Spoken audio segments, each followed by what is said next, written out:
everybody, it's time to make that soap for the Salish Sea. I hope you enjoyed coming with me to the ocean, to the beach, and I hope you enjoyed watching me prepare my ingredients for today's wonderful skin nourishing soap, the Salish Sea. It's a brine soap and it's going to be totally fun. So come on into my soapy kitchen while we get started.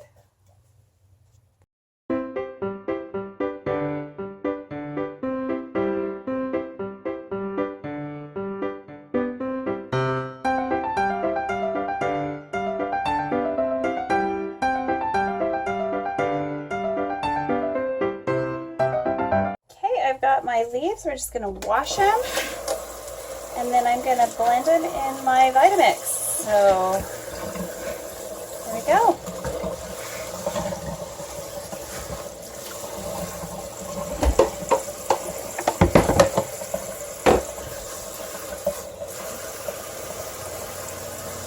Now blackberries have tons of vitamins. They are really good for the skin. You can make a tea with the young leaves.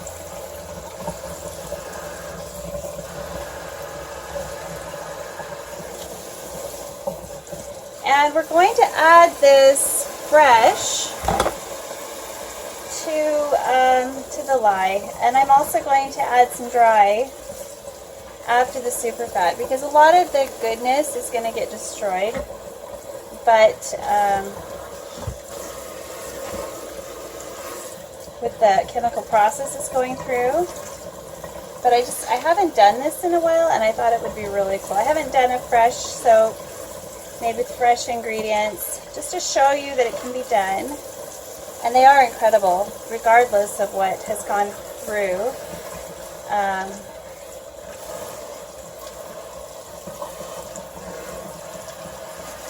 What process it's gone through. It's going to be awesome. Now I almost lost all of my leaves to my beautiful bunnies because I walked right past all the hutches, and of course I gave them the big piece and they got about 5 branches of these as well. Ouch! Now even with 2 pairs of gloves on, I am still getting prickled. So this is definitely a labor of love for y'all. So if you have wild blackberries or if you have blackberries in your backyard or raspberries or strawberries, the leaves are absolutely fan-freaking-tastic for the skin. Okay? So you can dry them and grind them and use them in soap, or you can do them like I'm doing today and use all their freshy goodness, as well as a little bit of blossom there. So I'm going to add some water and blend these up. Okay, let's get this going.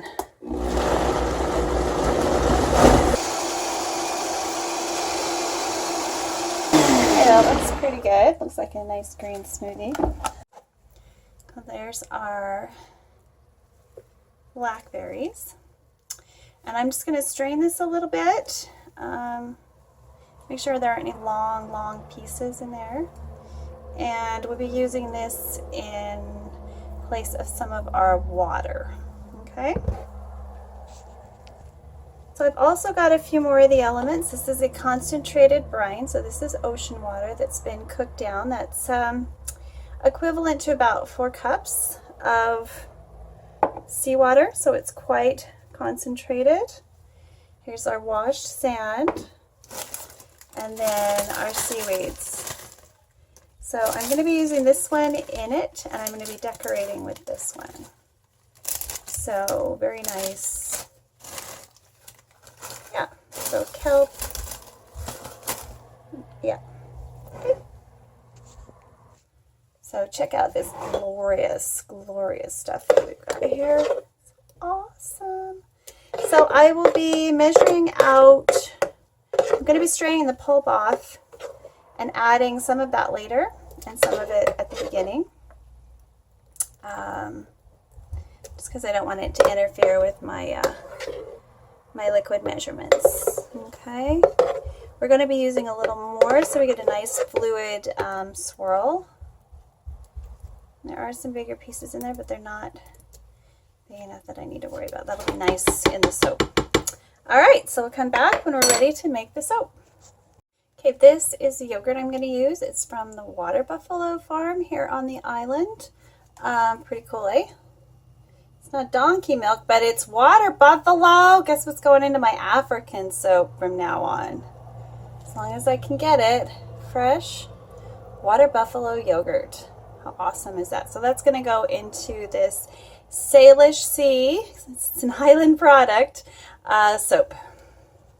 Okay, so I'm going to measure my liquids. This is the blackberry. Look how bright that is. Blackberry leaves. And additionally, we're going to add some water.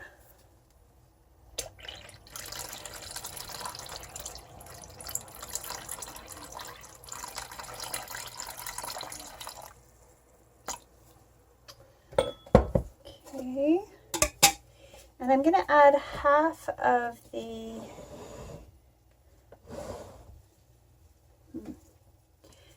this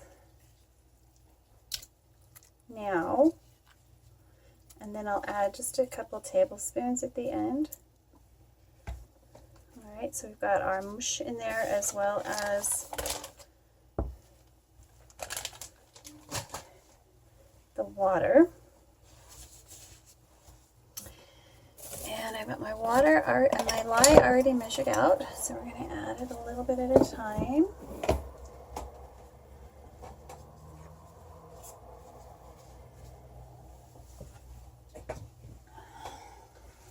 A lot's going to help me today.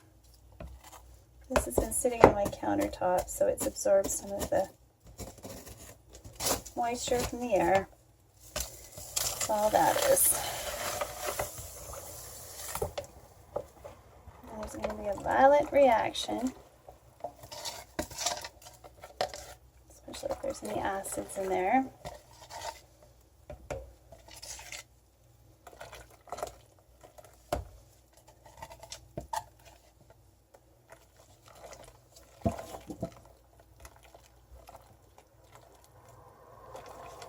Alrighty. So we're doing a countertop method. Let me just check the temperature of my oils, make sure they're hot enough. I might have to heat them up. Yeah, they're going to need a little bit of heating up, so I'm just going to heat them up for a little bit.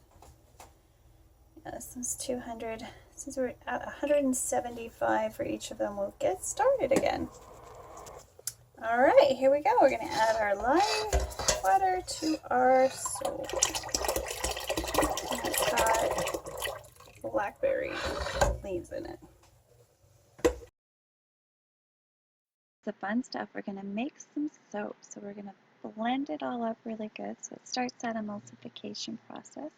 One other little note, the blackberries, not only do they provide color, but also a little bit of a scrubby texture, which gently exfoliates the skin.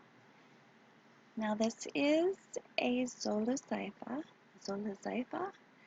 and that's brine. So we got to make sure we put the brine in the brine soap. There we go, mixing it in quite well. Now the next stage of this soap making process, as you know if you've watched a full-length version before, that it takes a while. It takes quite a little while. So why don't you come into my garden, my soapy garden, and I can show you around a little bit and see what's in store for the next little bit. All right, okay, I am in my secret garden with a few bees. It is an overcast, getting late kind of time of the day. And I am going to collect and harvest some of these blackberry branches. The leaves I'm going to be keeping for the soap. The branches I'm going to feed to my rabbits. Oh my gosh. I can't even get to some of my plants. This one is just a wild bush in my yard. Oh my goodness. All right, beautiful, beautiful, beautiful stuff. So this is, I'm going to harvest a bunch of this and we're going to puree it. And I heard little peeps. Hop, hop, hop. Hop, hop, hop. Oh, it sounds like I might have some more baby ducks. I'm going to go check that out. Oh, no, no, those guys were in the tree eating all my cherries. Okay, birds in the trees eating my cherries.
See if that'll do it again. Again. Go, go, go. Cook, cook, cook. I love this method. It is so incredible. So we're going to make this into two colors, and it's going to be blue, green, and darker green. It may change to brown and green. We'll see. So I've got some blue here. Maybe it's a greeny blue that I'm going to add to half of it. Get some separation going there, but that's just fine. It's going to be okay. Let it do its thing.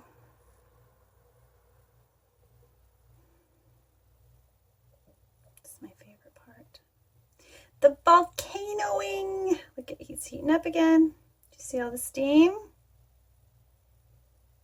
We've got a little mini volcano. It's like what, going to Yellowstone. I love this. I love this. Come on, old faithful. There we go. I can see the gel in the center. Wow. Wow, wow, wow. I just love it. So exciting. Just take my gun. It's over 200 degrees right now. 206 through the plastic. It is heating up. Come on, gel, baby, gel. This is so much easier than the crock pot method where you cook and cook and cook and it does this turn into solid thing.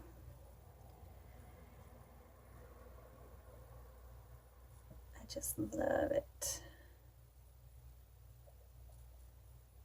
So I've decided to use a mixture of cool water by Z. Davidoff type and Daisy. So we're going to go with the Garden City scent.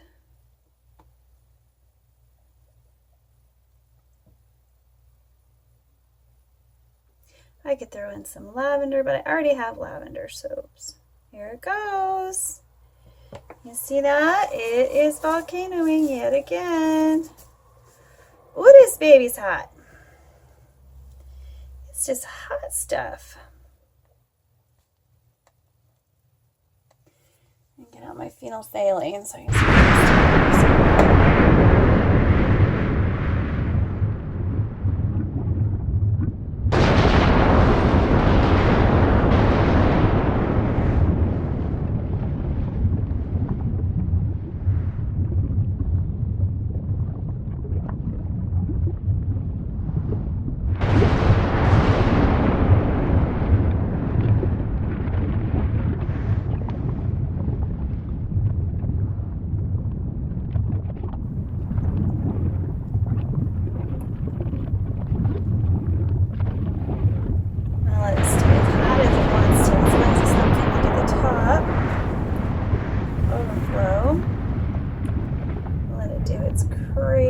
crazy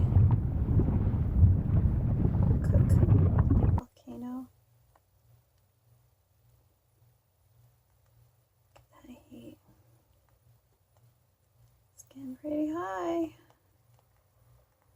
If you're worried about it volcanoing over, you can always put a pan underneath it, especially if you're going to step away for a second, because it can volcano all of a sudden real quick. It's getting higher.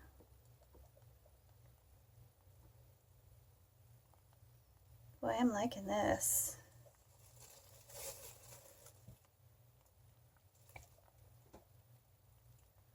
Oh, that's neat. Look how high it got.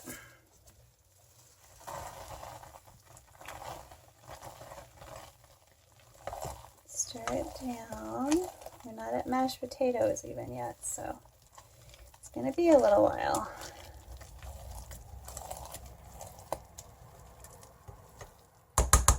That stirring is not to reduce the temperature, but just to stop it from overflowing. So you can let it get as high as you want. Keep it on there for as long as you can possibly stand it. When you can't stand it no more, go ahead and lift it off and give it a stir. It's going to be so, so pretty. Can't wait.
Okay, now I'm going to do a scrapey cleanup, and I'm going to take all those little bits, and I like to play with my soap.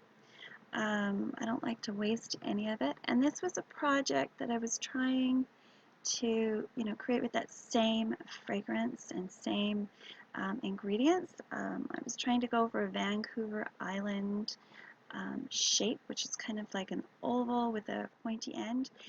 And so you can see me as I try to scrape everything and I get it started. There we go, a little tiny shape. However, this particular method didn't work very well. I would definitely rebatch, especially with this salt soap. Okay, so these brine bars are actually still warm from last night, so they're just finishing off. I'm just going to cut off a slice. Now, if I don't cut them right away, they might fracture. So there's our line of sand. And not much of a swirl, a little bit of a swirl. We'll see.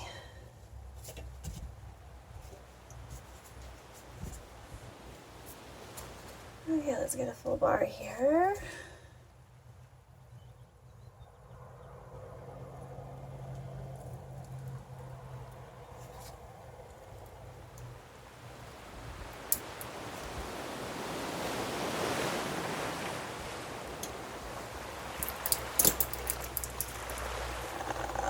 That's what I was afraid of. Okay, it's okay though.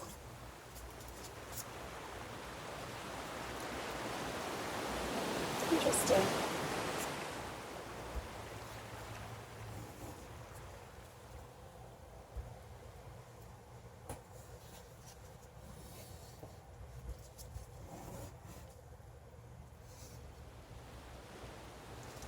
Let's see.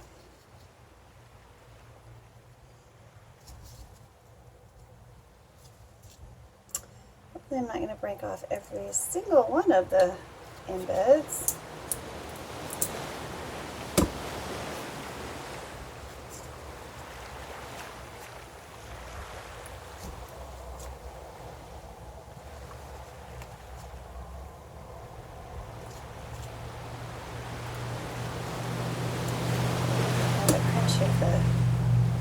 There's the salt.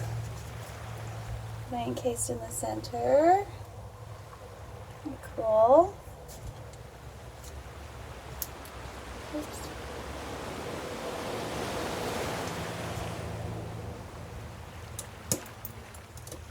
It's so hard. Let me switch around.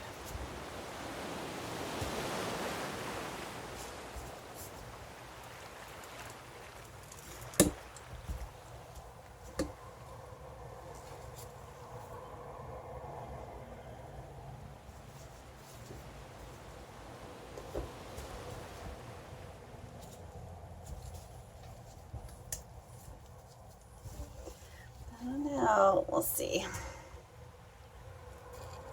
Should have followed my marks better. Marks. There's salt in there somewhere.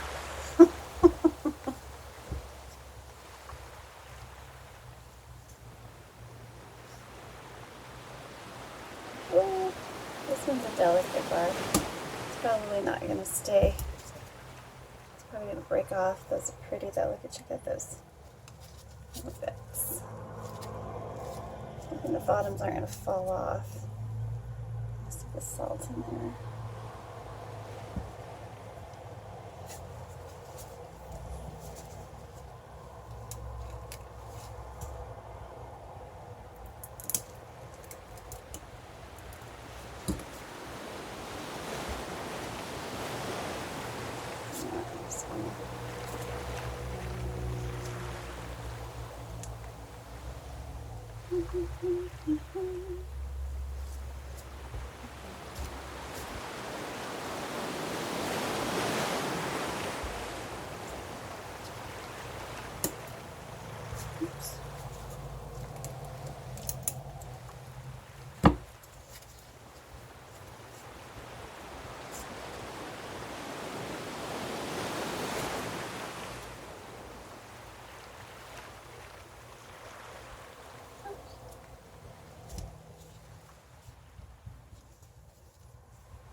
6 or 5. It's so pretty.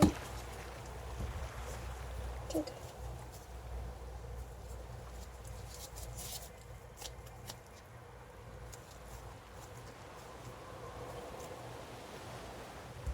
How I cut that crooked.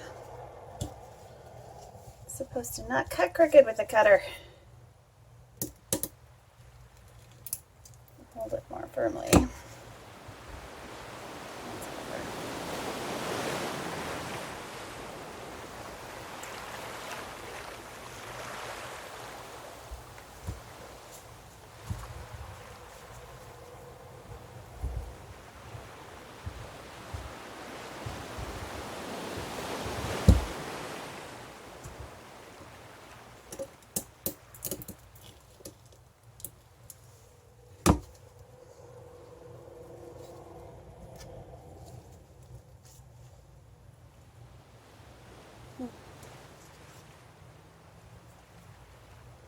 I don't know about using dyes and soap making. Ugh. I'm shedding. There's a bar for me. 2 bars here for me.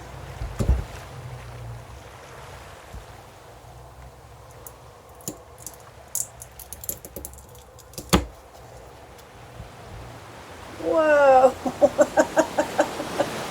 Did it get it on both sides? It did. Okay, that was supposed to... Okay, all better.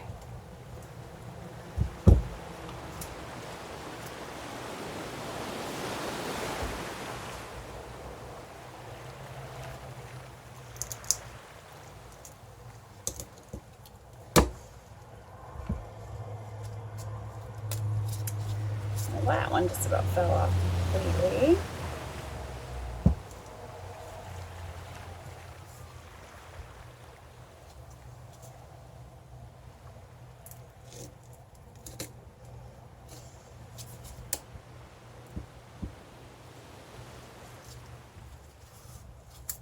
Oh.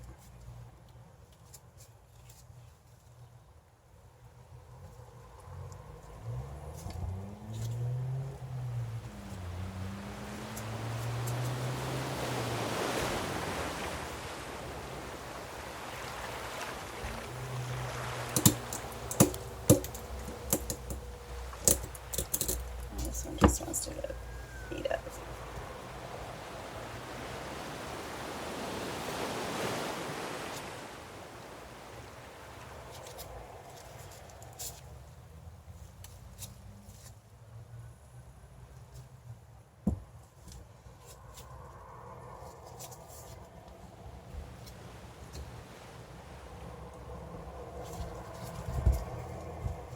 Let's move again.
Hi guys, I really hope you enjoyed watching me make Salish Sea. It was so much fun to walk on the sand and get that pedicure. I highly recommend it. If you live near the ocean or a sandy beach that on a shore, even a lake, it feels so good on your feet. So do that. Collect and forage and find things in your community if they're clean and pure. We don't use any kind of pesticides and things in our city parks here. So some of the city parks, as long as they're away from the traffic, are safe to forage, and I do that from time to time, especially in the spring.